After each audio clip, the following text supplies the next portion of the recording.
Hey, what's up? Welcome to Movie Dumpster Season 4, Episode 25. Today we're talking about Don't Open Till Christmas from 1984, directed by Edmund Purdom. I'm Joel Escola. And I'm Sean O'Rourke. Welcome to the Dumpster.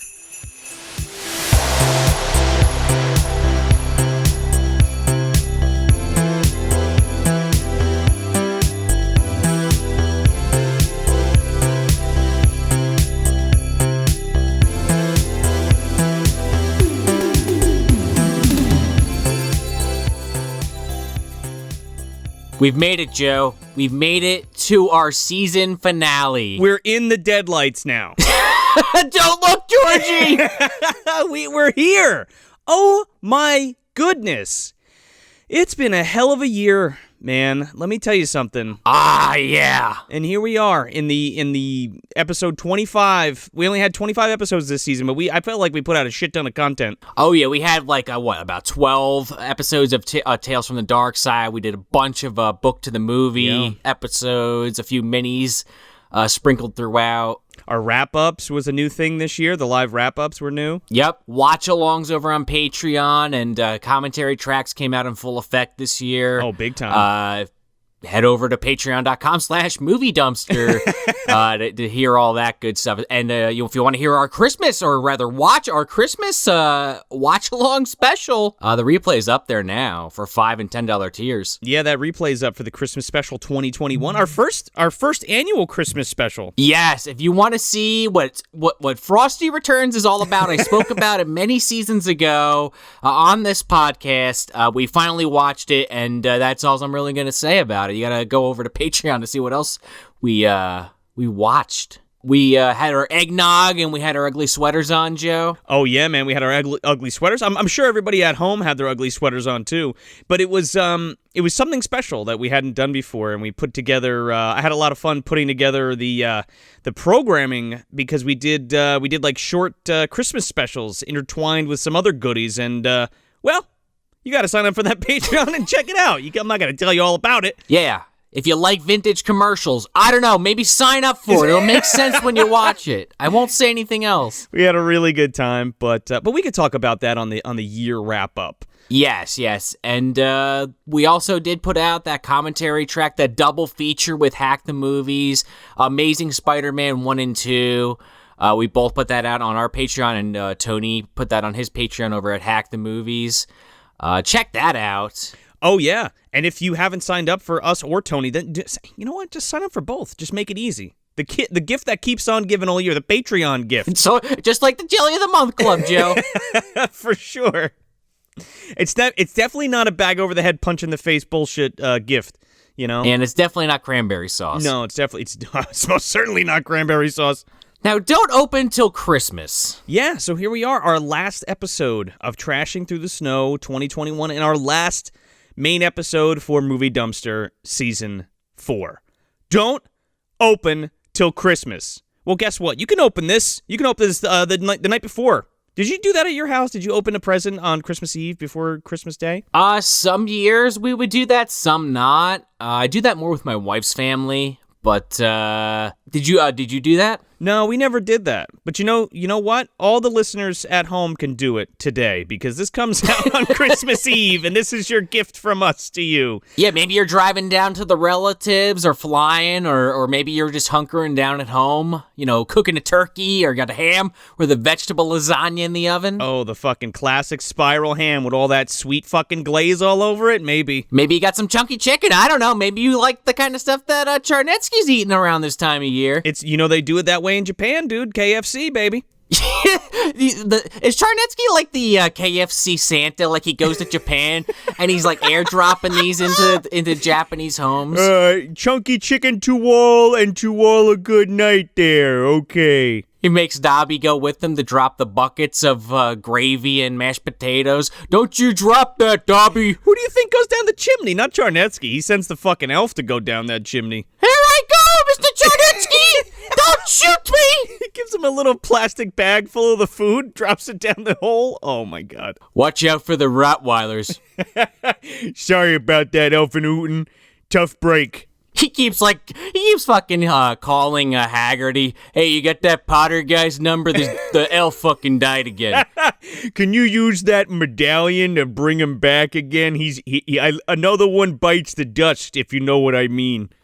So yeah, here we are, Christmas Eve, and we're opening it up. Here we go.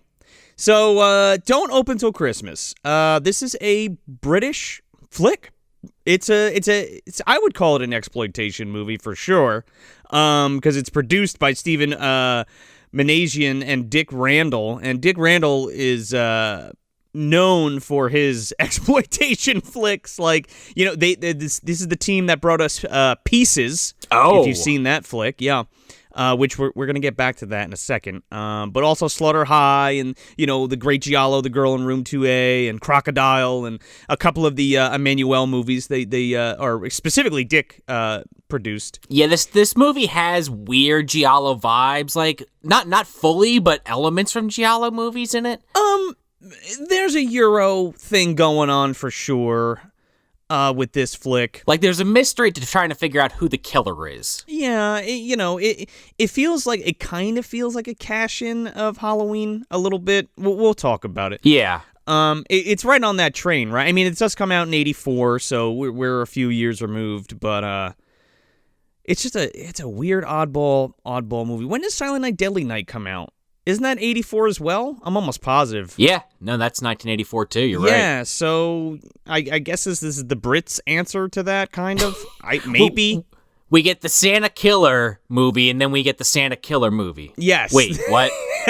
The Killer Santa movie, and then the Santa Killer movie. There you go.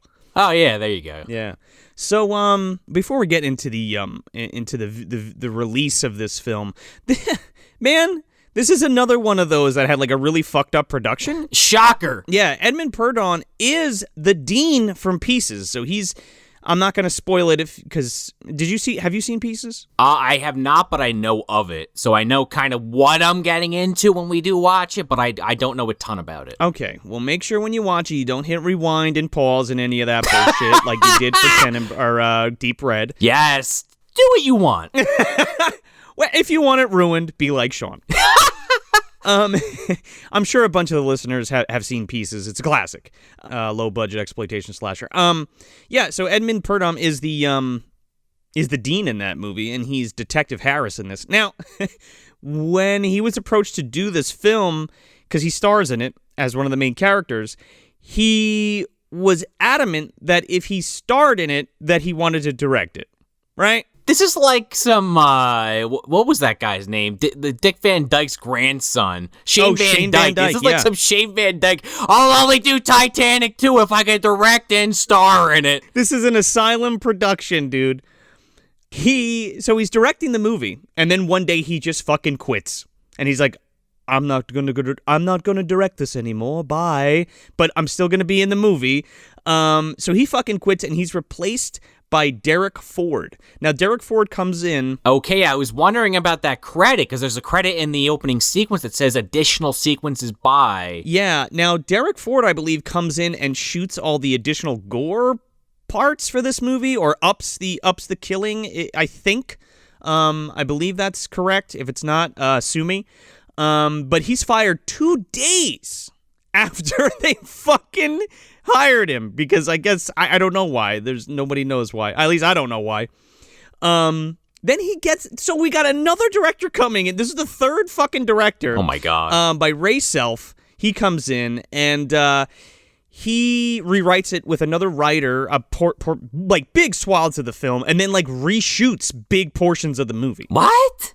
Yeah, big portions of the movie he redoes, and apparently reinstates the original ending. So. And he might have shot some additional gore as well. I'm not sure. It's either Ray or Derek. I'm not sure which one of them did that, but they definitely put in more gore sequences. So, like I said, it was produced by Stephen Manasian and Dick Randall. But so this film comes out. Vestron picks up the distribution rights and puts it out on home video in the UK and the US. Now, this is the version that we watched for this review. We watched my Vestron VHS of Don't Open Till Christmas. Yes, we did, and I love seeing that logo, Joe. Oh man, and it's the classic Vestron, right? The big fucking V, not like not the red ball with the little things around it. Like it's the classic.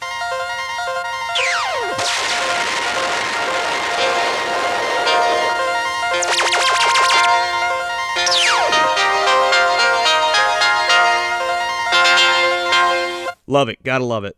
Now I've read that the UK VHS is cut, but there was a lot of stuff. Now I've only seen one version of this, right? I don't have the DVD of this, and I haven't seen it streaming anywhere. I've only watched it on tape. So, and there's a decent amount of gore in the Vestron VHS release, but I do know that the UK is cut by like 2 minutes almost, but it was released uncut in Norway, I think, or Germany, one of those.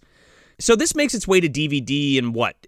I think the first version of this on DVD is released by Mondo Macabro. I don't know what year that came out, but it's way out of print, and that fucking DVD is like $100. Well, that's actually kind of cheap when you think about it. Yeah, it's just crazy. Like of all the things, right? Well, it's crazy to me because I wonder if it's uncut first of all, and if it's like a good print of it, because you can get this on DVD right now. It was the 2014 release by Mutant Sorority DVD. It's like $14 on Amazon if you want to grab it. Or you can grab the fucking Blu-ray, the Spanish Blu-ray. It's $25 if you have a region-free player. I'll go for the $14 one, Joe. So, but the UK DVD, which I believe is released the same time. Sorry, I don't have a date for the UK DVD either. But it finally gets released in the UK uncut, and it reinstates all that cut gore, and it even has like a slight re-edit of the movie. They move some stuff around. Huh. Yeah, which is kind of interesting. So I'm very curious because, again, I've only seen this movie in 4:3 in a shitty, grainy VHS. You know what I mean? And like, same thing with that Kindred when we did the Kindred. Like, it's very dark in a lot of scenes.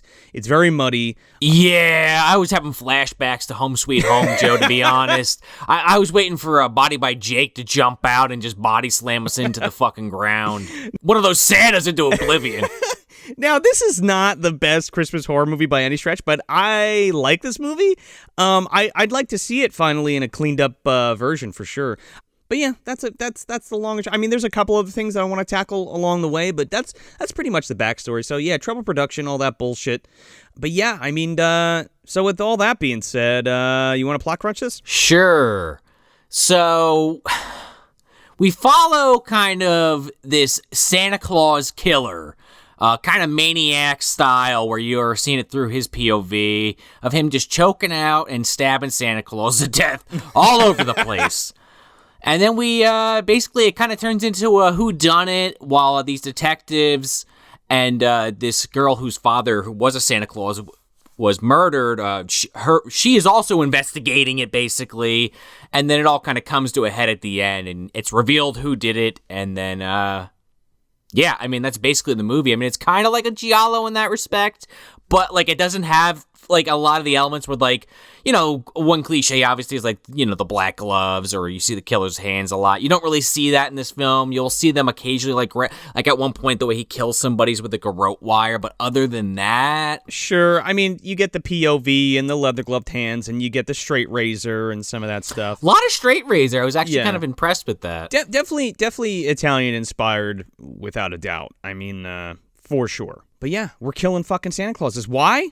Let's find out. Yeah, I don't know. Like, that's what I'm saying. That's what I'm saying. There's not a ton more to the movie. I mean, there is that mystery element, but it is mostly just a lot of Santa Clauses getting taken out. We'll get to it. Yeah. So yeah, we open up on this couple. Oh my God. I really love this scene, man, because it's like all POV. And you think it's just the camera like shooting a scene, right? And this couple like goes to their car to fuck or whatever, and then the camera becomes fucking Billy from Black Christmas.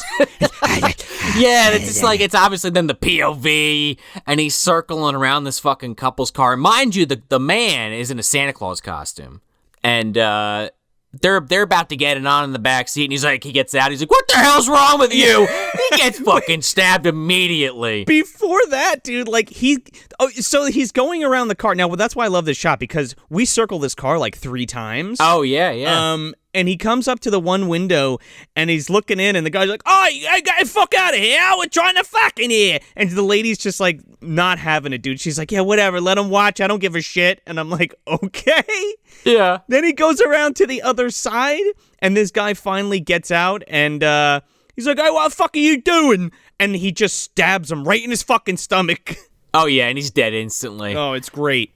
And then you kind of have this terrifying scene where now this killer is, again, all from their POV, chasing after the woman, and she gets kind of trapped in the corner of this dark alley, and, it's fucking curtains for her. Oh, yeah. They both get stabbity-stabbed. Sure do.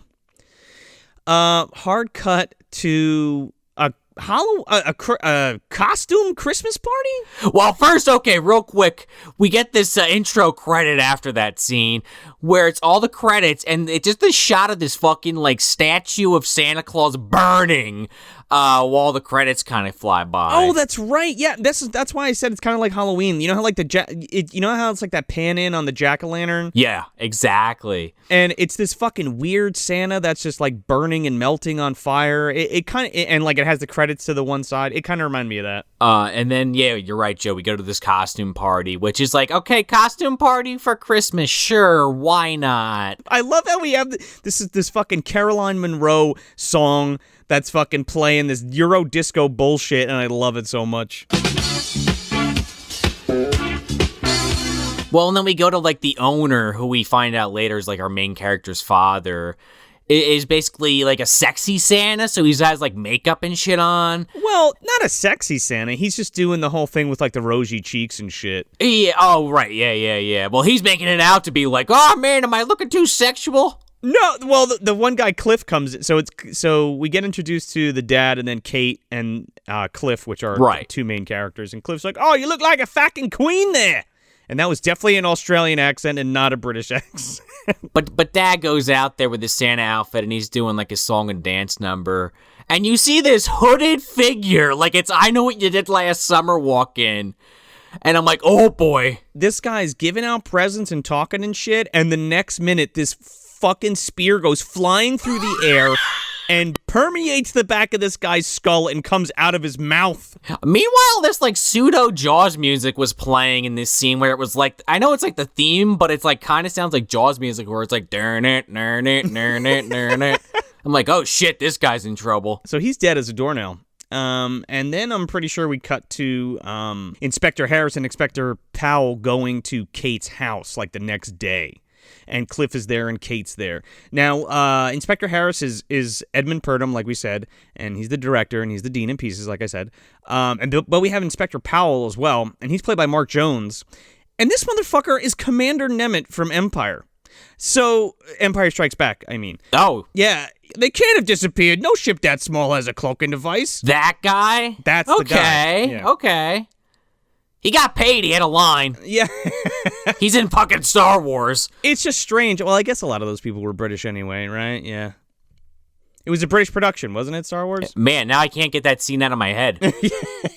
I'm almost positive that's it. Correct me if I'm wrong, but I'm pretty sure that's it. So they go into Kate's house, and Cliff looks like fucking Paul McCartney, so I'm going to call him Paul McCartney from here on out. He kinda does. Especially on that fucking tape, dude. It's all muddy and like grainy and blurry and shit. Oh my god, yeah, this guy is just a loser and a half, right? Yeah, we don't even know what he really does. He's like a fucking busker, and he like plays his flute or something for money. Yeah, and he has Kate stand there and collect money, I guess, with their tits pushed out a little. Like, okay. So they go to question them both. They're like, did your dad have any enemies? And Kate's like, everybody loved him. What are you talking about? I love how they're like, oh, it was the costume. It was the Santa costume. It's another Santa murder. I'm like, another Santa murder? You fucking people knew that if you wore a Santa costume, you'd get slaughtered, but you wore it anyway? Well, there was that incident with Dan Haggerty at the mall with the Santa getting killed. You remember they had the marker on the ground in the back room? Yeah, they had the chalk outline. Charnetsky went fucking crazy. Tim Thomerson killed him in his Santa suit. Right, yeah, and Trancers, obviously. It's a whole thing. It's an MDU thing. Yeah, it sure is. It's a connection. Oh, man. Is that going to be like a new hashtag? It's an MDU thing? I don't know if we can really get that off the ground, but hey, if somebody listening wants to try. Dumpster, you're trying for that. Are you still trying for that Dumpsterlicious or what? I'll be breaking it out at some point. Don't worry. Oh, by the way, Kate is Belinda Mayne, and she was in a few classics. Night Kill and Alien 2 on Earth. For those of you who've seen those movies, and if you haven't, go check them out. Oh, then we get to another kill. There's just some fucking... They kill a lot of drunk Santas in this movie, by the way. Man, every Santa is just totally obliterated. Like, they're fucking hooched up like crazy. He gets this guy, because... he gets this guy who's out in an alley, like, smoking a cigarette, and he gets him with a fucking garrote wire. He's like vending chestnuts, we've come to find out. And like Sean said, yeah, he gets him with the fucking garrote wire and then shoves his face into like the oven where he's like doing the chestnuts in this vending cart. Yeah. And then he fucking lights on fire. It's awesome. Yeah, he just like pushes him into the fire at that point like a lump of shit. Like, get it out of here. He just goes up in fucking flames, dude. He's the Yule log. Oh, he's a log, all right. So then we go to this like random scene of this guy on a motorcycle, and I'm like, all right, who the hell is this? I love it. And again, it's like taking cues from like, you know, the Giallo movies or like the Euro crime movies at this point. Yeah. But I'm expecting it to be one of the main characters. No, it's literally just a bike messenger with presents. He's got the special delivery, man. He's got the package, the big package, the one that we don't open till Christmas. He's got the titular don't open till Christmas package. Right, the big old TM. Don't open till Christmas TM. Right to Inspector Harris, by the way. His maid, I guess, Mrs. Sherry, gets the mail. Yeah, and she brings him the present. He's like, I don't want to open a fucking gift now. I'm going out to see you. And she's like, okay, well, I'll see you later. Bye. You know, there's just a random gift being mailed to the head of the police, and it's like, don't open till Christmas. And he's just like, all right, well, I'll listen to it. And apparently these murders have been going on for the past few weeks. So it's like, that's a little suspicious. Like, you don't even read the fucking tag, though. And she doesn't even mention that, well, I guess we could spoil it now, right? Fuck it. Yeah, who cares? This is Movie Dumpster. We assumed you want to know what happened in the movie, or you've seen it and you want to hear what the fuck we have to say. Well, because the maid never addresses that it's from his brother, and that's like a big plot point later in the movie. And it's like, well, why the fuck wouldn't she tell him that? Right. And he doesn't even bother to look at it. He would have inspected it better, I think. You would think, especially like, you know, you find out his brother's like nuts by the end of the movie, and it's like, yeah, you'd be like, oh shit, I got a letter from that guy. I don't know if I should open this. Yeah, I haven't seen him since he was locked up in the penitentiary, by the way. So he hooks up with Powell, and he's like, and they're talking about the killings and shit, and he's like, oh, so you think we got a psychopath on our hands? And he's like, yeah, I would say we do. What do you think? It's, by the way, folks, this is like very dry British humor, like through and through. Yeah, I will say this, though. He does comment that anyone wearing a Santa outfit this time of year is considered a holy person. And I just have to mention again, our friend Dan Haggerty the Blue. Yes, indeed, you're right, pal. They are a holy person. Whoever dons the red coat gets the magic powers, right? Yeah. I mean, I saw Tim Allen's The Santa Claus. I think that's how it works. It's a magic power wearing the Santa coat or something. You gotta read the fine print. Powell says some shit like he thinks it's like a gang killing for like turf war Santas. Like, what are you talking about, man? Yeah, well, what is this, Jingle All the Way? Like, what are you talking about? No. The fucking Santa Mafia? I don't know. Yeah, the Big Show and, Vern Troyer. Yeah, and Vern Troyer are gonna show up. They're gonna come up with fucking 2 Tommy guns and fucking just mow down the other Santas. Rudolph sends his regards. Blah, blah, blah, blah, blah, blah, blah. Yes, while Angels and Demons fucking plays in the background. From Home Alone. Angels and you mean Angels with Filthy Souls? Yeah, there you go. Tom Hanks is there? Or the bad Tom Hanks movie, you know, one or the other. Tom Hanks is there, yeah. He's got the cryptex and shit. All I want for Christmas is to crack this code. So they're at. So we cut back to Kate and Cliff, and they're at Kate's apartment, and she's all down in the dumps. And this guy's such a fucking asshole, man. He's like, "Come on, let's go out." And she's like, "Are you kidding? My dad just died." And he's like, "Yeah, well, another one died. Did you read the news?" She's like, "No, I didn't read the news." He's like, "Yeah, another fucking Santa dead. Come on, let's go hang out. Let's go have a beer or something." Their story is weird too, because at some point, I know it's a little bit later, but they end up at like this photographer friend's fucking apartment with this like woman who's getting nude photos done, and then like Cliff is just basically like agreeing to have like his girlfriend photograph without asking her, and then like it's like a weird like fucked up situation, and then Cliff's like pissed when she doesn't want to do it. Yeah, well, hold on. Because there's a reason why for all of those things. I'm sorry, just that part stuck out at me. You're good. So we get introduced to Giles, who is the fucking killer. Spoilers. Yeah, which I didn't see coming, which I guess they succeed then, but also like it would have been way more interesting if it was actually Harris or actually Powell. Yeah, he bumps into Kate, and he's like a he claims he's like a reporter for this paper, and he like wants to ask her like how she's going to carry on after the killings and stuff, and she's like, "That's really inappropriate. I got to go." Right, cuz he's like testing her almost. Like, what is she going to say? Yeah, okay. So yeah, Giles is the killer. It almost has this weird kind of Tenebrae vibe going through this film. Yeah. I think that's what I would compare it to the most in terms of like the plot, more or less. Like at its core, I think that's kind of what's going on here. Sure, I would maybe argue that Tenebrae is way better than this, but okay. Whoa. I didn't say it was fucking anywhere near as good as Tenebrae whatsoever. I just said at a base level, it's very similar in plot. Yeah. As far as like somebody killing in order to keep up the air thereof, like murder. Yeah.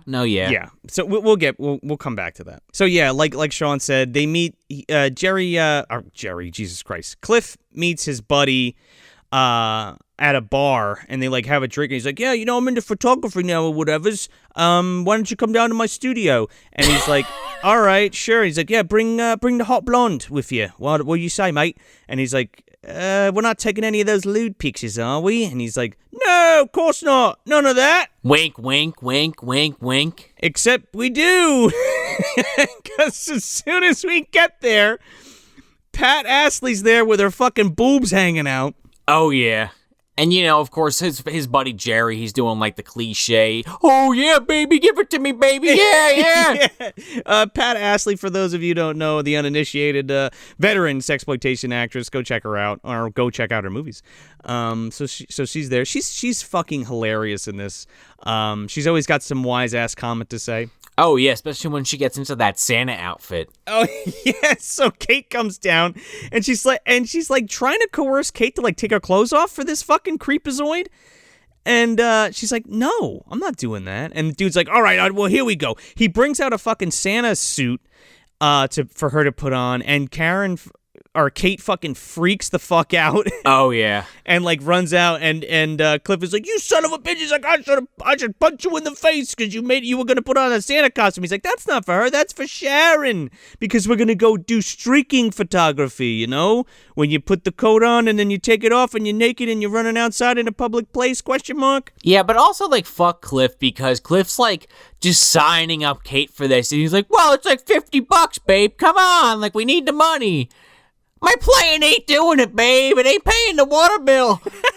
This guy's busking with a fucking flute down at the fair, begging for change, and he's talking about her to making her take her clothes off for $50. What are you talking about? Go get a fucking job. Yeah. At the mall or some shit. But then to really just sink his character, he doesn't chase after her and try to console her and be like, "Yeah, I'm sorry, I don't know what the fuck I was thinking. Like, really sorry about Jerry bringing out that Santa suit." No, he just like hangs out there with fucking Sharon and Jerry, and he's like, "Well, Sharon's ready to go. She's hot and heavy." Yeah, they like step outside, and Jerry's like, oh, yeah, I'll be right out, whatever. And he's like standing there with Sharon, and she's like, oh, look at me ooters. Aren't they lovely? And he's like, yeah, they sure are. Well, anyway, I gotta go back to my girlfriend.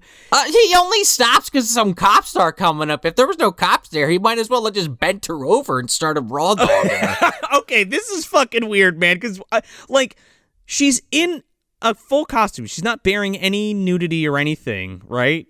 Why are they after her? And he's like, they start freaking out and they like run away, and he like runs in a totally different direction, and she runs down like a dark alley away from these cops. Well, we do get one of our most interesting scenes, I'll say, because of this, because Sharon in this, scantily clad outfit gets approached by the killer, who now is breaking out this fucking, razor blade. He's got a straight razor blade. He looks like a fucking knockoff of Alice, Sweet Alice, the killer from that. Yes. I was thinking the same thing. He's got those clear like vacuum form like makeup masks, but like a dude, and he's got, instead of a yellow slicker, it's like a black one.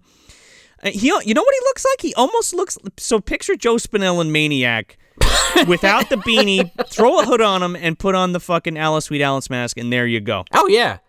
Well, that's what I'm saying. Like, this movie made me think of Maniac a little bit. Not heavy duty. Maniac's obviously way more brutal than this, but... it's got a bunch of touches of that, too, yeah. Yeah, just the way the POV is shot made me think of that a lot. But you're right. He does kind of look like that. And then for whatever reason, I guess because you find out later his trauma is from his father who was dressed as Santa, not a woman dressed like Santa, he just kind of caresses her with the edge of the blade and then lets her go. Oh, yeah. He's getting all gross, and he's like running that fucking blade up and down her bod. And then he's like, I see ya. And he like folds up the blade and just walks away. He made oatmeal in his underpants. He had to go take care of business. Oh, it's possible, man. He's got the chunk style. Oh, yeah, it's disgusting down there. So then, like, the cops come and find her, and she gets arrested for indecent exposure. Yeah, which I thought was kind of weird, because she's completely covered up, so... And then, like, Cliff strolls in, and Kate's like, what the fuck? And he's like, don't worry about it. Yeah, because... so... Harris and Powell go to see Sharon, the chick in the Santa costume, and they like go to question her, like, oh, did you see the killer's face and all that stuff? She's like, yes, but he was wearing a mask, so no, I didn't see his face. Everybody loves to say that. They're like, yeah, I saw his face. He was wearing a mask. But then they're all like, her and another person say the same thing.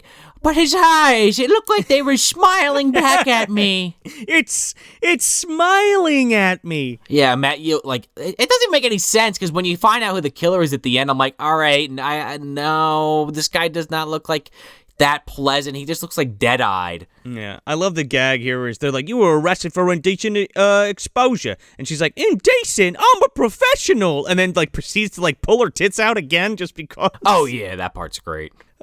So our next Santa, he's not drunk. He's just a fucking weirdo, right?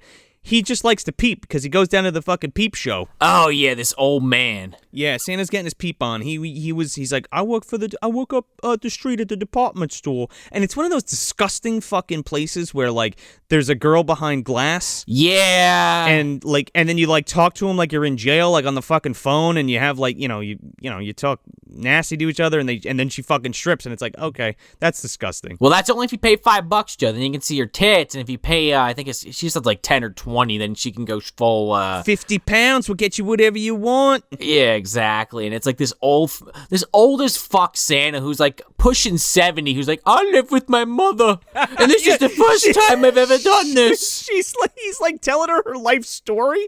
Is this guy on break? He's on break from the department store, and he's like, I've never done this before, but I'm gonna go do it. Yeah, let's talk nasty to each other. Let me see your boobies. I feel death is on setting. I'm getting up there in age. I might as well give it a shot. I wanted to see if my penis could still get hard. Kelly Baker, by the way, is this little stripper girl. Sherry, yeah. She's credited as something else on IMDb. They call her Sherry in the film. No, her name's definitely Sherry. But she's apparently like the owner's daughter, and there's like a joke about that later that I thought was like kind of stupid. Yeah, they're going back and forth, and I thought that was a pretty good goof because he's like being all serious with her, and she's totally fucking with him. She's like, yeah, oh, he's like, like Sean said, oh, I live with my mother. And she's like, yeah, me too. And she's like, what would your mother say if she knew you were working here? And she's like, well, my mother made me work here because she owns a joint. And she's like, and then she says some shit like, I'm filling in for her or whatever. And then he gets killed by straight razor. And then Eddie Quist comes up behind him and turns into a fucking werewolf and rips him to pieces.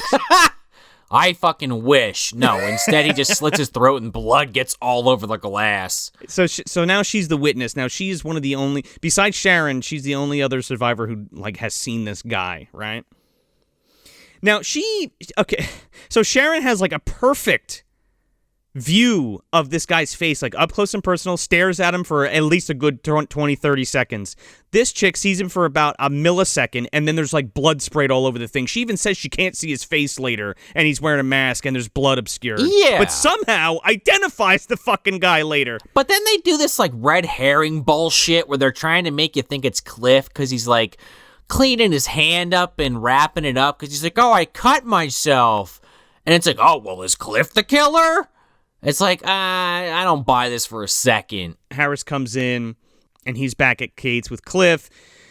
And, Cliff's going on. He's like, yeah, I ran down Jerry, and I broke his jaw, love. What do you mean? I was waiting for you. I was running around town looking for Jerry. And she's like, well, you should have came back to the house or whatever. And Harris basically thinks that it's Cliff. And Cliff's like, what? Because I was at both crime scenes? You think so? Yeah, he finally puts it together that he's the prime suspect. Then he finally starts pissing his britches wait a second, I didn't do that. But it's impossible. And Harris is a bad cop. Well, yeah, I mean, come to find out that Harris has his own little fucking secret. Well, yeah, which we never really elaborate on. So then we cut to Giles, and he's going through Powell's desk. And now Powell's onto him, which... This is your prime suspect, right? He's going through your fucking desk. He doesn't work at the newspaper that he said he worked at. And then somehow Giles convinces Powell to tell him that he should look into Harris and to basically saying that Harris is the killer. Yeah, he's like, you should try taming him sometime. Yeah. Following him or whatever. Yeah. And Powell's like, I should try taming you. Or tailing, I think he says, tailing him. Taming, tailing. Either way, it's a pretty good line. Anyway, Powell starts following Harris, and he loses him around a corner or some shit. Again, more red herring bullshit. Yeah, there's a lot of red herrings in this film, and they constantly show Harris gallivanting around town like fucking Christmas shopping. Yeah, but they're really bad. Nobody's stationary enough or in the right place at the right time enough for you to be like, oh, maybe it is him, And it's you can't have the fucking... Fuck it, I'm going to spoil Pieces for you. The Dean is the killer. He's the Dean in Pieces. You can't have the killer from Pieces be the same killer in this fucking movie, I mean, as we find out, that's not the case. We have to kill another Santa, though. Another drunk one. Who gets fucking... Actually, this one gets chased down by a bunch of fucking stoner punkers. He's on a bicycle. They're come back here, Santa! And they start chasing him.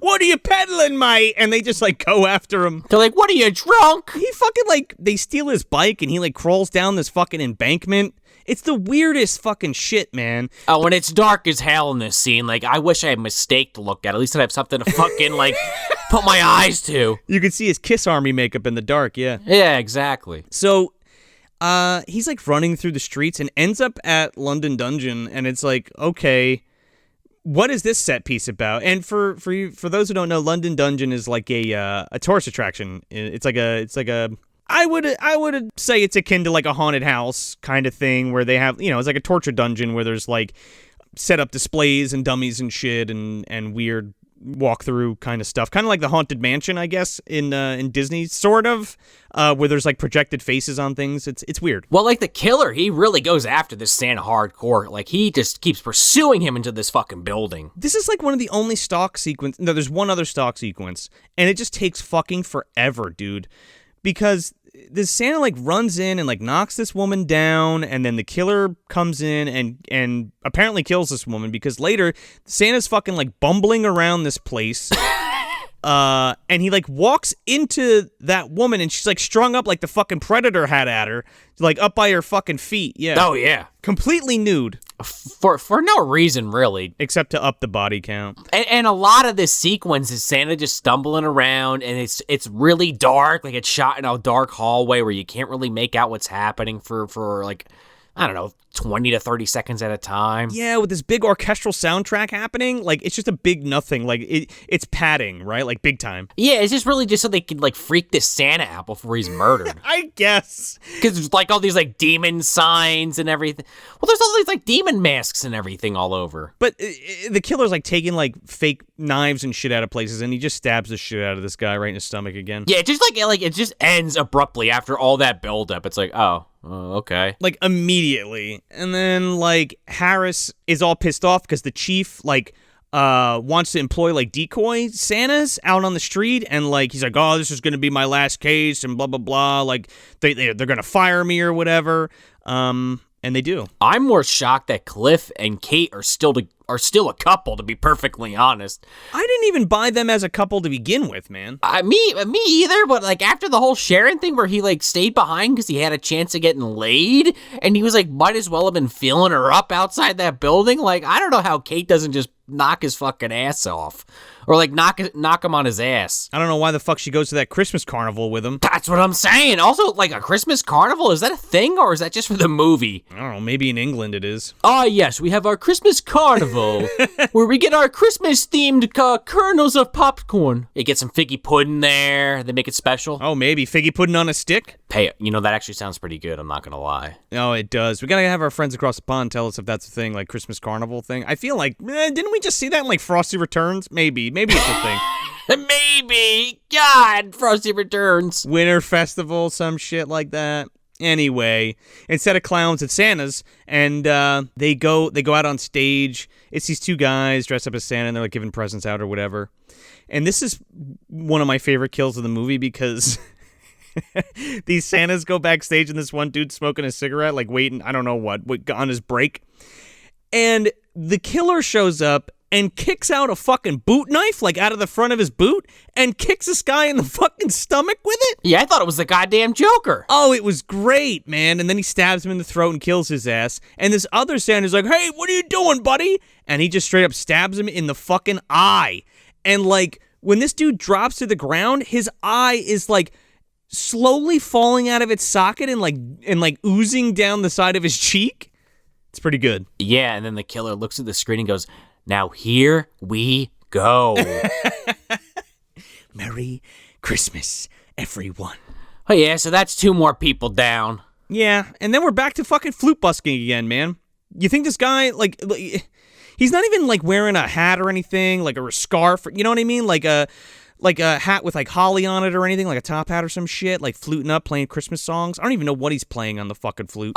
No, he just is wearing like a Canadian tuxedo and like just wasting everybody's time, hurting everybody's eardrums. And Kate is there with him. Why? They're just there so that Harris can fucking bump into them and be like, oh, hey, Katie, you somehow, some way have some kind of thing for me. You want to come by sometime? Here's my card. Call me whenever. Bye. And then Cliff's just like, okay. That was strange. You think that old man's hitting on you or what? Probably. So then we cut back to the station, and Kelly Baker's there again, the stripper from the Peep Show. And she's getting interrogated because, well, I guess just questioned because of the guy who got his throat slit in the Peep Show. And again, she's like, they're like, did you see his face? And she's like, yeah, I saw his face, but not really because he was wearing a mask and there was blood all over the glass, so I couldn't see him.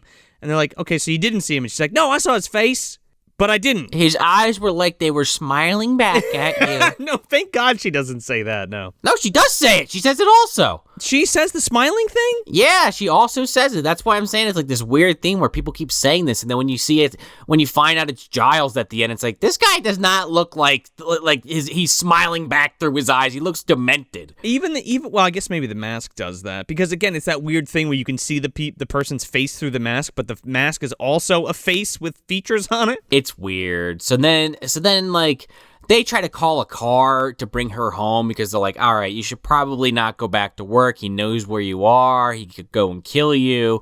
And she's just like, fuck that. And then she starts walking home.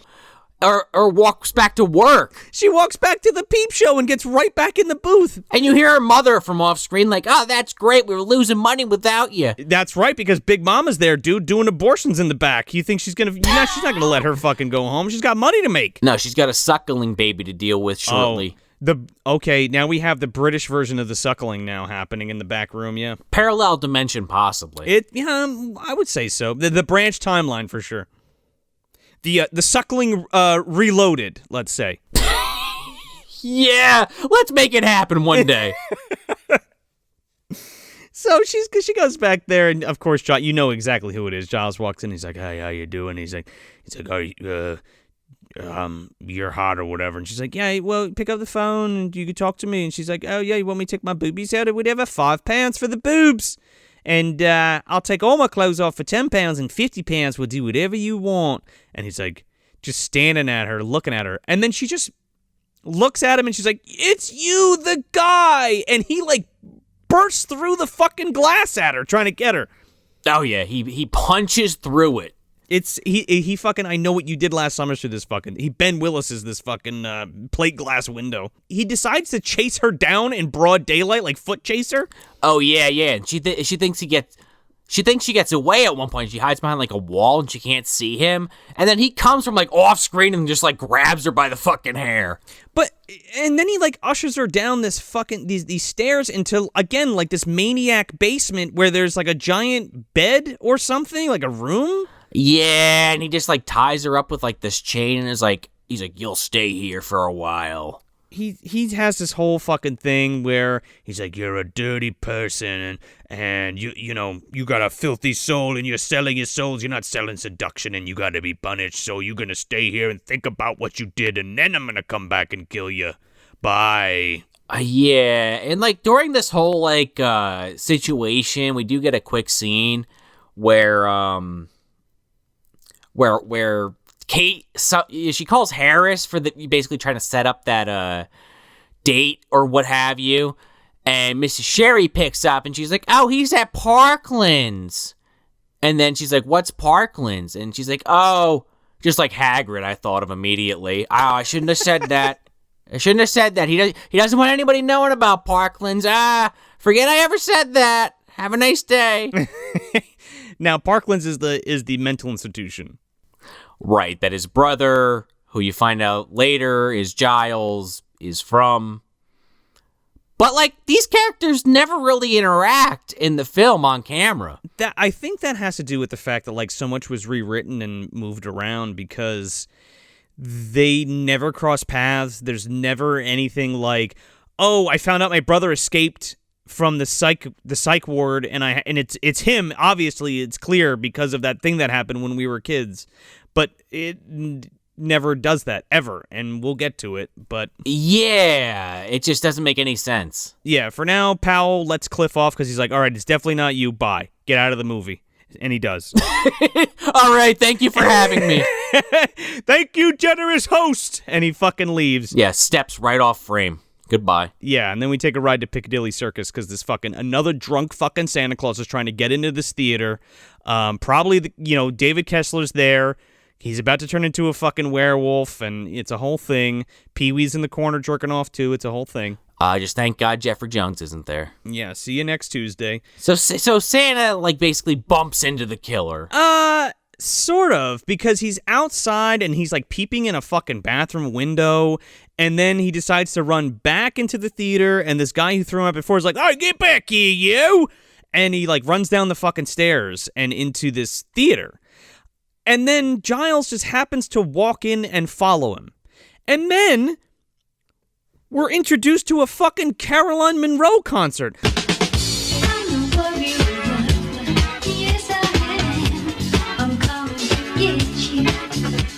Like, she's only here to sing. Like, at this point in her career, was she just, like, trying to push her music career or something? I mean, I guess so. I don't know, but it's very forced and unnecessary, but we have like a song just put in the middle of this sequence. I fucking love it. It's the song from the beginning of the movie. It's called "I'm the Warrior of Love," sung by Caroline Monroe. And it's just basically like a music video for Caroline Monroe while this fucking Santa gets chased around this this theater. Yeah, it keeps cutting from her singing with the band behind her to this, like, mysterious hand walking around with, like, a fucking giant machete with a bladed tip.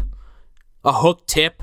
Yeah, it's like, I forget what they're called, but it's for, like, doing, like, crops, right? Like, it's long-handled, like, not a scythe. It's like it's got a short hook on the end. Anyway, this fucking asshole gets killed, like, off screen. Yeah, it's a little disappointing, honestly. Yeah, kind of, especially for the setup, because it takes forever. We play, like, the entire song. Well, that's what I was going to say, Joe. We got to get that whole song in there. The entire I'm the Warrior of Love song plays, and then he gets killed off screen and, like, just, like, pops up, and then Caroline Monroe just fucking screams, and we got another dead Santa.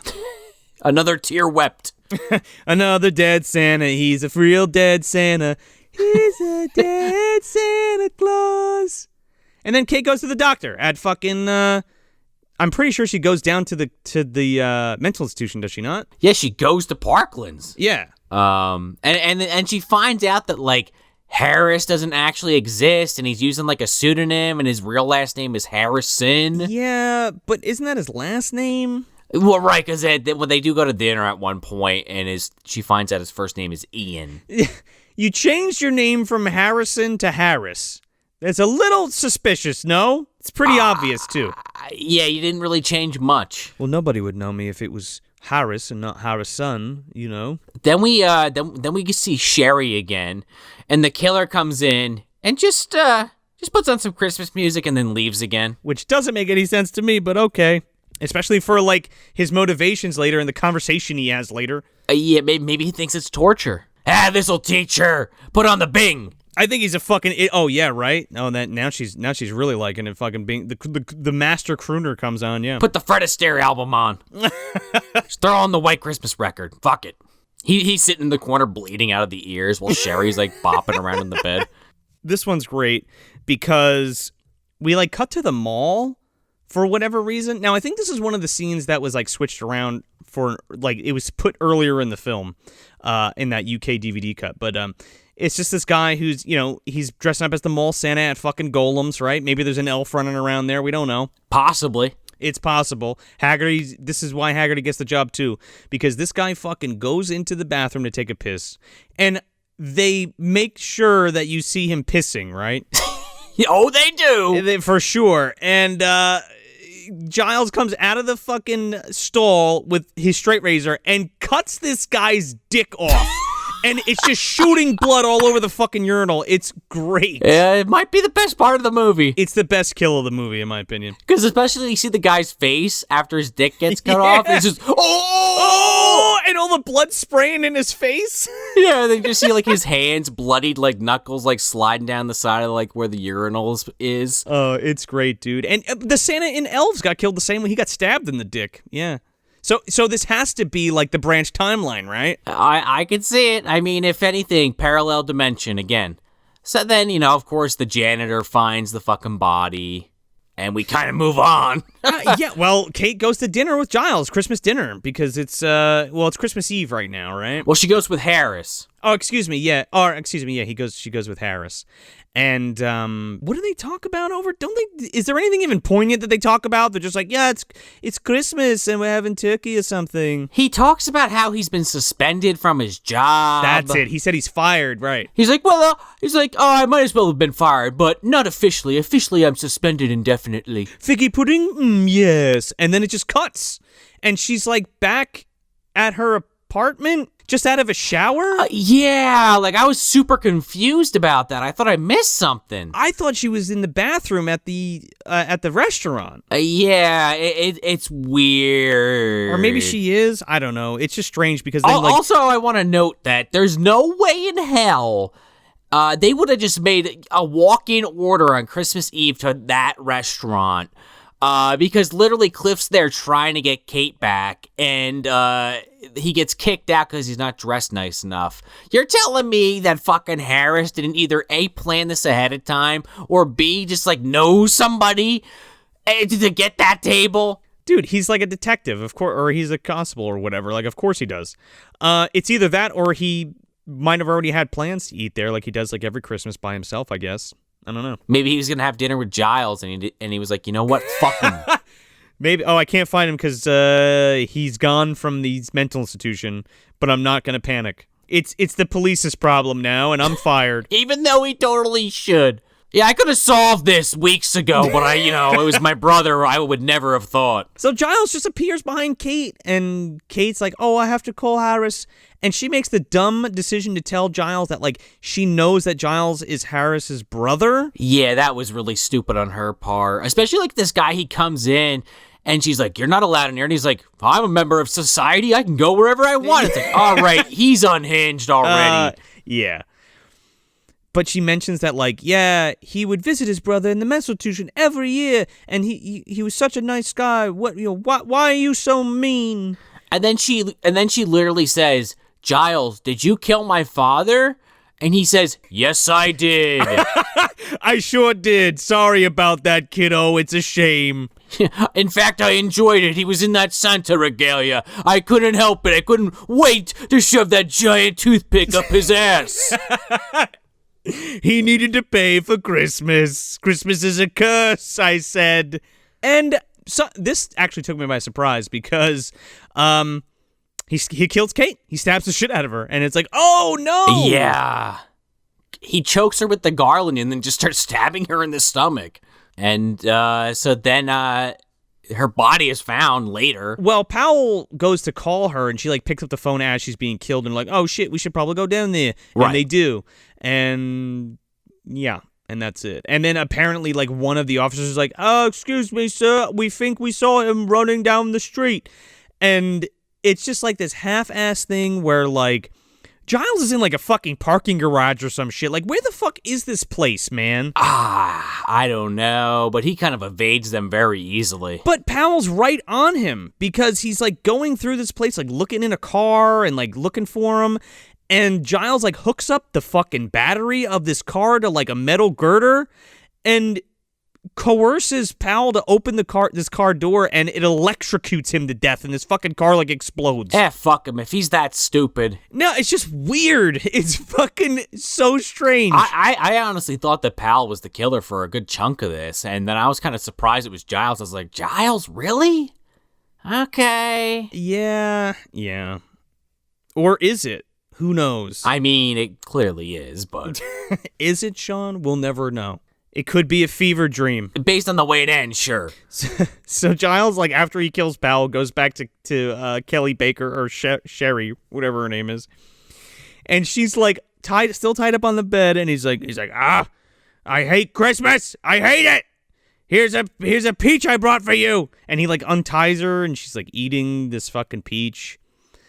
And she's like, don't you... What do you mean you hate Christmas? You don't like Christmas? Like, you know, with the colored lights and the garland and Mom's figgy pudding and the Christmas music and the Christmas tree. And he's like, shut up, Christmas! She ends up hitting him in the fucking head with a 2x4. Now, she can't get out because the door's locked. This is the point where Giles fucking kills her because he's like, well, I'll let you live for a little longer because it's Christmas Day or something. All right, maybe I'll let you still live a little longer. And he, like, ends up taking out the key to the door. And he's like, you ain't getting anywhere out there without this. Well, then she immediately knocks it out of his hand and fucking escapes with it. She, like, knocks him down. She, like, jumps on him to get the key, and then she's, like, on the bed. And he says this weird fucking line like, it's Christmas Day. I had to wait for Christmas Day because you're the supreme sacrifice to the supreme evil that's Christmas. And then she hits him in the face with like a fucking chain and then does him in and is able to get out. Yeah, the chain that was like binding her previously. Now, why wouldn't you just run out of this building? This woman runs up like 10 flights of fucking stairs. Well, because we need this chase scene to top off the movie. It's pretty great. I'm not going to lie. Well, Giles grabs those chains and is chasing her with her. And I kept thinking of like Jacob Marley because he keeps hitting him against the railing on these stairwells. Very poetic, yes. I'm sure Dickens would be proud, yeah. Yeah, he's definitely not rolling in his grave right now. Yeah, he's smacking like, he's like Patrick Bateman in there, right? Like going up the fucking stairs with the chainsaw. Well, he doesn't have a chainsaw, but. It's like a reverse Bateman. Kind of. Yeah, exactly. So he gets to the top, and he just takes his sweet-ass time. He could have killed this girl at any point because he dispatches everybody else in like 0.5 seconds in this fucking movie, and he's dicking around with a fucking chain. And somehow she gets near the rail. Now, we're at the top floor, mind you. She gets near this railing, and he like goes to hit her with the chain. She dodges it, grabs it from underneath the railing, and then pulls the chain, which causes him to flip over the fucking railing and fall straight down to the ground in the middle of this fucking building, like through all the staircases. It's great. He goes plummeting to his fucking death, and it looks funny as hell. Yeah, I mean, he falls like 10 stories. He's not waking up. Or does he? I kind of hate this. Because she goes down there to check the body for some insane reason.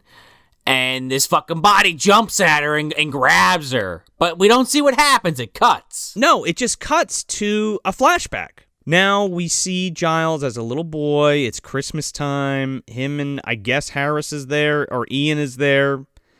And Santa comes and delivers the presents, and they're giving presents to each other. He gets a little pocket knife, and they're like, oh, and his mom's like, you're a big boy now, Giles. You have your, Swiss Army knife, you're a big boy. Okay, big boys need to go up to bed so the rest of the people can drink down here. The adult time for Christmas. Go to bed, kiddo. And as soon as he gets that pocket knife, he goes right to like the blade part and starts stabbing the air with it. I'm like, okay, kid, calm down. He also has the corkscrew out, so I don't know if he's going to booze it and lose it or what. Yeah. He goes upstairs, and he goes in, I assume it's his bedroom, but his dad is there, dressed like Santa Claus, fucking this chick on his bed, I guess. And it's clearly not his mother because he starts screaming, get the hell out of here, get the hell out of here. So his mother comes up, and he gets up, and he's like, get out of here. And he like backhands the kid and then like smacks the mother, and she falls down the fucking stairs, I guess, and dies. I mean, it's heavily implied she dies. Yeah, they don't really tell you, though. And then it, like, flashes to Harris, and he wakes up out of, like, a dream. So it's like, well, did he dream all of that other shit, and he was the killer, or what? Or is it just bad editing, and they're like, the only way to connect this is to put it here for some reason? Oh, big time. And, like, everything else happened, and then, like, Harris is just having this nightmare as he wakes up and kills Sherry. Yeah. And they're just like, fuck it, connect it here, throw the dream sequence here. Just, I don't know the logic, but you're right. Is the whole thing a dream? Is it just bad editing and he just had the dream of the flashback? But I think that was the ending, where Giles falls and then the jump scare and then kills her, and then it would have ended. But again, they said when they were doing the reshoots that they shot the original ending too. So I think this might be tacking it on and kind of having their cake and eating it too, kind of. Yeah, because, you know, if you're going to do this effect, you're not going to throw it on the cutting room floor. No. Because Harris gets up, and plus they do set it up earlier in the movie, which I guess you could argue they could have cut both scenes, but here we are. So the titular "Don't Open Till Christmas" TM package is on the table, and Harris wakes up out of a sound sleep, I guess from the nightmare, pours himself a nice little scotch, grabs his Christmas present, and guess what? He opens it up, and he sees the tag, and it says, "From your loving brother, Happy Christmas." And he's like, that's weird. He wasn't in the mental institution. I wonder where he was. I don't know why the movie's not explaining that, but okay. I'm never going to meet him, and I'm never going to confront him, but I guess I'll open his Christmas present. And it's like a music box. Specifically a Santa Claus music box. The thing that he should immediately be like, wow, my brother had a problem with Santa Clauses. Why would he buy me this? Instead, he's just like, huh. Okay. So he opens it up and it's playing, and he puts it on the table. And let me ask you a question. Do you think Joe Petto made this fucking thing? I think so. If he didn't, his son did, that's for sure. Right? I don't think Giles knew, and he bought it from Joe Petto as just like a peace offering to his brother. Oh no, he knew. You think so? All right, I guess so. Yeah, Pino sold it to him in the fucking alley. Yeah. He's like, hey, you know what? Look, I got this black market stuff here. Giles, this is what you really need. This will blow your brother to kingdom come. How about a Larry the Larva? Now I'll take the blow up Santa music box. It's ironic. Take the blow up Santa, please. It's poetic. So Harris sits in his fucking chair, takes one sip of scotch, and this thing blows up, and he presumably dies because we cut to fucking credits. Yeah, I'm gonna have to take a wild guess and say the effect didn't look as good in the end because, like, he was kind of far away from it. Like, enough of it was a real explosion, like shrapnel's at least getting him. But my guess is they cut it where they did because the rest of the effect did not look good. Probably. So what gift is this under our Christmas tree? Man, this is a shirt that you get from a relative that you're never gonna wear. Oh, okay, I have a similar. Go on. There's good intentions. They, I guess you could argue that some people just buy whatever just to get their Christmas shopping over. But I'm saying there was good intentions here. They bought it. They thought it was something that you would like, but it's not your style at all. Not on any day of the year. Not at the nicest affair, or at your slummiest. Let's put it that way. You just would never wear it ever under any circumstance. So it's just like, hey, do you got a receipt kind of thing? Right. But it's like that relative that you don't want to ask because it's always a hassle. Listen, like, I don't like this movie. It's not the worst thing I've watched this year on this show by any stretch of the imagination. Like, some of the kills are kind of cool. Like, I like that one where it's the back-to-back Santas is pretty good. And I like the one with the garrote wire to start things off. Oh, dude, we just glazed over the one where he fucking puts that gun right in that guy's mouth and blows his brains out. That's a great one. Oh, yes, I actually forgot that even happened. Oh my God, that was insane. That was a good one. So the kills are pretty good. I mean, some not so good. I mean, I get that second Santa that gets killed with the foot knife. When you see his eyes, it almost looked like his eyeballs like sliding down the side of his face. Yeah. But yeah, for the most part, the kills are good. The overall film didn't do it for me. It's just like, all right, it's another Santa dying. Like, I don't care about any of these characters. And again, it is a slasher film. I know that's like a whatever thing for some people, but for me, just like I kind of needed it for this film, and that just knocks it down a little. So yeah, it's that shirt you're never gonna wear. They meant well. They weren't trying to do you dirty, but it just didn't work out. And this will be laying somewhere near the upper echelon of the dumpster, right below the egg crates and the leftover turkey and ham, once you get through this Christmas holiday, when you're sick of making those sandwiches and just it's dried out, you throw this movie in first and then you cover it in the dry turkey bits. This is an ugly Christmas sweater for me that I got from an aunt. Okay, now on the outside, it's the most terrible fashion you've ever seen, right? Most people are not ever going to be caught dead wearing that fucking sweater. It's itchy. It's got a big stupid, I don't know what, fish on it with a Santa hat or something. Like, you'd never wear it out. It's like 5 different fucking colors. It's not made very well, right? But I'm into the weird shit. I'm into the goofy shit. You throw that sweater into the washing machine, give it a good wash. It's not so itchy anymore. Actually, it's pretty comfortable. Stretch it out a little bit, live in it a little bit, and it's quite cozy, albeit a fashion sin, right? And that's kind of how I feel about this movie. It is exploitation through and through. It's British exploitation though, right? So it's kind of like a raw meat or the last or the day after Halloween or the night of I think it's the day after Halloween. Sure. Which is not very good. This is better than that movie for sure. Not as good as Raw Meat, but it's pretty good. But it's dirty, it's gritty, it's 84, but it feels aggressively 70s. Especially I guess in England at the time. I love the Caroline Monroe disco music fucking running throughout this. The score is kind of all over the place, but I kind of like it a lot, and the fucking kills are great. I laughed out loud a number of times. It's a good time. It's not my favorite by any means. I mean, I would definitely slip this in there for a marathon if you're having a party or something for sure.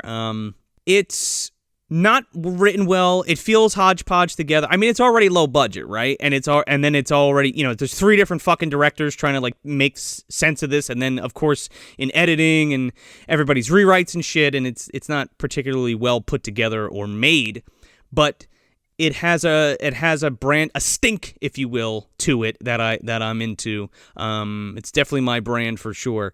Yeah, not as good as like Silent Night, Deadly Night, or Christmas Evil, or definitely not Black Christmas. Jesus Christ, that takes the fucking taco for best slasher of all time. But I think it's fun. I really want to see it. I want to see that UK version because I want to see it re-edited. I want to see all that. I want to see those 2 minutes of whatever, I guess gore that was chopped, and I want to see it in like a widescreen format all cleaned up because it's a sin how fucking dark some of the shit is in the VHS release. But yeah, I think it's a fine time. It's a pretty good time, and again, not the best, but not the worst. It ain't no bloody New Year, that's for sure. That fucking movie sucks. But yeah, definitely. I mean, if you haven't seen this one, definitely check it out. I don't know if it's streaming anywhere. Is it streaming anywhere, Sean? I don't think so. I don't think this one was. I mean, it might be on Amazon Prime, but we watched my Vestron tape, a rip of that. If you look, like it does, people have uploaded it like on Daily Motion. Like there's a rip of it, but I don't know how good the quality is. I skimmed it. It's a little brighter than the VHS cut, but it's still like 360p. So is it even worth your time? I would be interested, kind of like the Kindred, to maybe see this on a higher quality version. Because, yeah, some of those scenes were just so dark. Like, maybe I'm not missing anything, but I felt like I was. Yeah. So, like, yeah, I mean, again, I would say surface level dumpster. Again, it's a shirt that's not for me, but it's for somebody else. Maybe my brother would want it. Maybe you would want it. Maybe somebody walking by takes it off the fucking top of the dumpster that needs it. Maybe, yeah. Yeah, maybe I could give it to Dobby. I know he's always looking for clothes. Master gave Dobby sweater. I love the LA Lakers. Don't open till Christmas? Okay. Just fucking blows up the little elf. And then he explodes like some kind of Inspector Gadget letter. Yeah. And then you just hear Harry Potter from outside coming in on Christmas Day. You're making me work on fucking Christmas. All right, I gotta bury you. Come on, Dobby. Gets up, picks up the shovel that's in the corner. Yeah. Heads out to the backyard again. I definitely want to track down the... I want to look more into the Spanish Blu-ray. I want to see what the runtime is and all that kind of stuff and the quality and stuff. But I'm probably going to scoop that up for sure because I don't think anybody's put out, or maybe Vinegar Syndrome will put it out next year or Severin or something. Who knows? We shall see. Yeah. But, yeah, man, this is it. This is the last episode. This is the last mainline episode for 2021. And thanks for sticking around and listening to the show. And thanks for all the support. Thanks for all the reviews. Thanks for all you people on Patreon, for your Patreon subscriptions and patronage to the show. Yeah, we like talking to you guys. I mean, we love doing that on all the... YouTube and Instagram, Facebook, and everything else. But over on Patreon, we get a little bit more of that one-on-one time, I guess we'll call it. Yeah, a little bit more personal. Yeah, it's a lot more fun that way, where we can put some time aside to hang out and talk to you guys like in a real way in real time. So that's kind of neat. It's like a phone call with your friends while we watch movies. Oh yeah, especially those watch-alongs. Exactly. Yeah, the watch-alongs specifically. Yeah, I'm still beside myself. It's been a whirlwind of the past few years, you know what I mean? Especially this year. And I just want to say thank you to everybody, like from the bottom of my heart. And I hope you have an amazing holiday. And thanks for listening to the show. And we will catch you in 2022 with some good stuff. And don't forget to go over to that Instagram because we still have that contest running, that giveaway, that huge giveaway we got where I forgot to put in like 2 of the fucking things that we were supposed to give away by accident because I was rushing around like a fucking maniac because Christmas is in 4 days. You're like the McAllister family at the airport. You're just trying to get to that goddamn flight on time. Cue that fucking John Williams score, dude. Oh, yeah, exactly. But yeah, so, what do you get in that prize pack? You get a Trashing Through the Snow t-shirt. You get Trashing Through the Snow sticker, movie dumpster stickers, movie dumpster air freshener, pin, a fucking Turbo Man action figure with the arms and legs that move and the Rock'em Sock'em jetpack and the whole thing. Two turtle doves. Mr. Duncan's 2 turtle doves you get. 2 turtle doves. And let me tell you something. Whoever wins that, you better give it to somebody that you really care about, Give it to a good friend, that other dove. what else we got cooking in there? We got a Christmas Vacation, National Lampoon's Christmas Vacation VHS. We're going to have an Elves soundtrack on vinyl from TerrorVision Records, which is pretty fucking cool. We got that Jack Frost 2 Blu-ray from MVD Rewind Collection, MVD Entertainment, with a commentary track by the very famous and amazing Tony from Hack the Movies is on there, so don't forget that. What else we got? Oh, and a Movie Dumpster Christmas ornament, too. Yes. There's not that many of those out there, so... No, it's very special. It's a very special thing, so... And they're handmade by us, so... That's a cool thing. From us to you. But yeah, and do us a favor. Spotify has just rolled out their rating system, so now you really can rate us wherever you get your podcast, because Spotify now has the 5-star rating. You could do it on Apple. You could do it on Google Podcasts. Do us a favor. Go rate us 5 stars if you dig the show. Leave a review. That would be the greatest Christmas present ever for us. If you could take 2 minutes of your time and do that, we'd really appreciate it. And, we're super thankful for all you guys listening, guys, gals, everything in between. And we hope you have a great holiday, and we will see you in the new year. And, we'll see you then. So that's it. That's Don't Open Till Christmas from 1984, directed by Edmund Purdom. If you want some more good, bad, and god-awful movie goodness, head over to MovieDumpsterPodcast.com and follow us on all of your favorite social media and streaming platforms. You can also head on over to our Patreon page and sign up for the $2, $5, or $10 tiers for monthly exclusive content, or drop by our merch store and grab yourself some non-committal swag. Yeah, for no money at all, you can leave us a 5-star review on Apple Podcasts or wherever you get your podcasts to support your favorite show. I'm Joe Lascola. And I'm Sean O'Rourke. Thanks for visiting the dumpster, and have a happy new year.